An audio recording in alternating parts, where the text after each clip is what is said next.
बिस्मिल्लाहिर्रहमानिर्रहीम।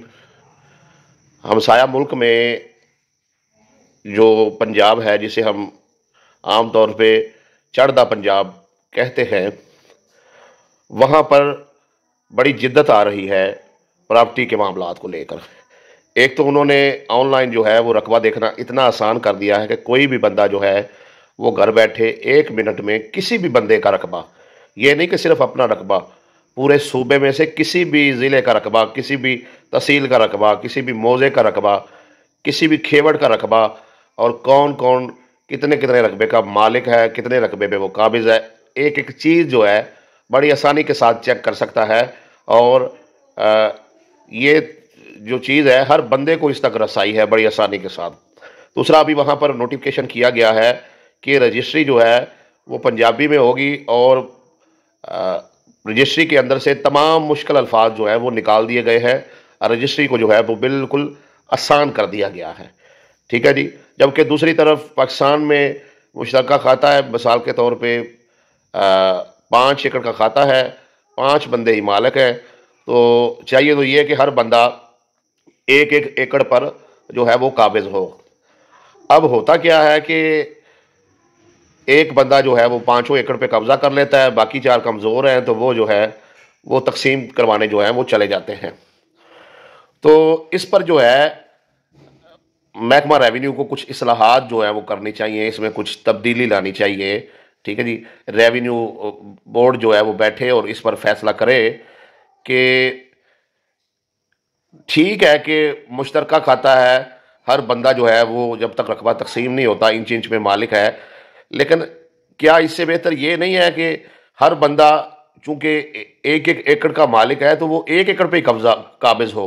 यानी कोई बात नहीं, वक्ती तौर पे एक बंदा जो है वो काबिज हो जाए, फ्रंट पे काबिज हो जाए, बाकी जो है वो पीछे काबिज हो। चले ये बात समझ आती है। तकसीम होगी तो फिर आप फ्रंट बराबर जो है वो तकसीम करने का तरीकाकार बना दें। लेकिन ये कितना गैर संजीदा अमल है कि ये जो मुश्तरका खातेदार जो है वो कब्जा करके बैठ गया है, इसको भी आप तकसीम के जरिए जो है वो हासिल करें।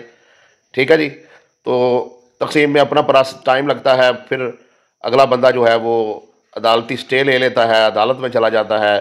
अगर एक बार तकसीम हो गई है तो दूसरा बंदा जो है वो ज़िली सतह पर जो है वो अपील कर देता है, तो कितना टाइम लग जाता है। एक बंदा जो कब्जा करके बैठा है वो आराम से जो है वो उसकी फसल से पैसे जो है वो इकट्ठे करता है, और उसी बंदे के रकबे से पैसे इकट्ठे किए हुए उसी पर लगा देता है।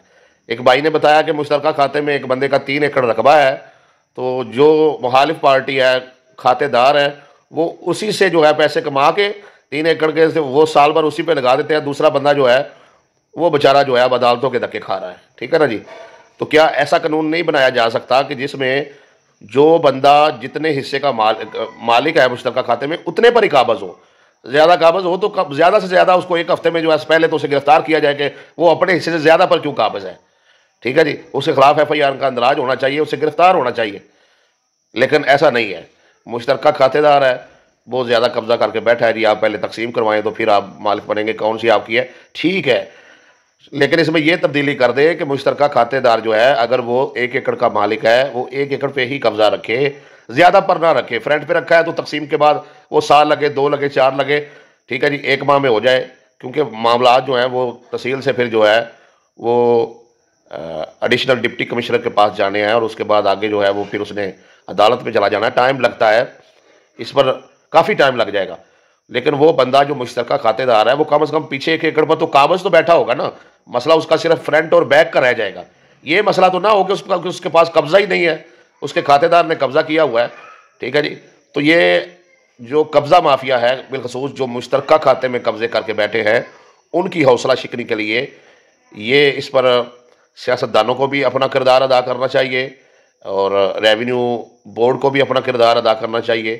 हर जो डिवीज़न है, उनके जो कमिश्नर हैं, उनको फिर आगे जो है DC समान है, एडिशनल डिप्टी कमिश्नर हैं, और फिर AC समान है, तहसीलदार है, नायब तहसीलदार हैं, कानून गो हैं, पटवारी हैं, सबको पूरे का पूरा एक अदालती सिस्टम है महकमा रेवेन्यू आप बोर्ड का। इनको जो है आप सबको अपना किरदार जो है वो अदा करना चाहिए, और इस पर जो है अवाम को भी आवाज़ उठानी चाहिए। जैसे वो बंदा कब्ज़ा माफिया में आता है जो किसी की दुकान मकान पे जाके कब्ज़ा कर लेता है, इसी तरीके से ये बंदा भी कब्ज़ा माफिया ही गिना जाए। इसको भी वैसी ही सज़ा होनी चाहिए। जो मुश्तरका खाते में मालिक तो 1 एकड़ का है, लेकिन कब्ज़ा 2 एकड़ पे करके बैठ गया है। ठीक है जी। बाकी तकसीम वाला मामला ठीक है, वो आप रखें, एक प्रोसेस है आपका, लेकिन कम अज़ कम ये जुल्म तो बंद किया जाए। एक बंदा मालिक ही 10 एकड़ पे है और वो 20 एकड़ पे कब्ज़ा करके बैठा हुआ है। ठीक है ना जी। तो कौन से 10 एकड़ होंगे ये तकसीम के बाद फैसला कर दें, लेकिन कम अज़ कम उसी खाते में से जो बंदा कमज़ोर है उसको 10 एकड़ तो मिले। बेशक कमज़ोर वाले मिले, हल्की जो पैली है, जो हल्की ज़मीनें हैं, जो कम कीमत वाली हैं, वही मिले। जब फैसला होगा 2 माह बाद, 4 माह बाद, जितना टाइम भी लगेगा, तो फिर जो है आप उसको बराबर के हिस्से बनने के बाद जो रकबा है उसका कब्ज़ा दिलवाया जाए। ठीक है जी। तो किसी ने कॉल करके ये भी पूछा, उसने कहा जी मेरा रकबा है, मुश्तरका खातेदारों ने जो है वो कब्ज़ा कर लिया है वालिद की वफ़ात के बाद, हम ख़वातीन हैं, लड़ाई झगड़ा जो है वो नहीं कर सकती, काफ़ी टाइम लग गया है। पहले जो है वो तहसीलदार साहब से रकबा तकसीम कराया तो हमारे हक़ में हुआ, फिर उन्होंने अपील कर दी तो ज़िली लेवल पे मामला चला गया, फिर अदालत में गया, अब अदालत से भी हमारे हक़ में हो गया है। तो हमें कोई कह रहा है जी आप जो है ना ज़मीन इनको बेच दें, इन्होंने फिर कब्ज़ा कर लेना है। देखें ये कैसा हमारे मुल्क का निज़ाम है। ठीक है ना। बात यह है कि फिर मुश्तरका खातेदार को कोई सज़ा भी नहीं दी जाती। ठीक है ना। मुश्तरका खातेदार अगर कब्ज़ा करता है अपने हिस्से से ज़्यादा, एक मरला भी उसको कब्ज़ा माफिया शुमार किया जाए, उसे कम से कम जो है वो कोई 1 साल के लिए जेल में बंद किया जाए, उसे भारी जुर्माना किया जाए। ठीक है जी। और उसको बतौर कब्ज़ा माफिया जो है उसका अखबारात में, जो है रेडियो पर, टेलीविज़न पर, सोशल मीडिया पर जो पेजेस हैं रियासत के, उन पर उसको अयां किया जाए। लेकिन पूरे का पूरा जो है ना वो सिस्टम ही करप्ट है। ठीक है जी। हर शाख पे उल्लू बैठा है, अंजामे गुलस्तान क्या होगा खुदा जाने। हालात ही जो है वो अजीबो गरीब है। महकमा जो है वो टैक्स की मद में तो अरबों रुपए इकट्ठे कर रहा है, लेकिन बदले में अवाम को कुछ भी नहीं दे रहा।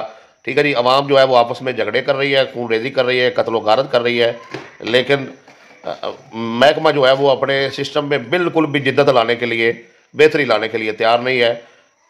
लड़ाई झगड़े जो है वो जूं के तूं ही जो है वो चले आ रहे हैं।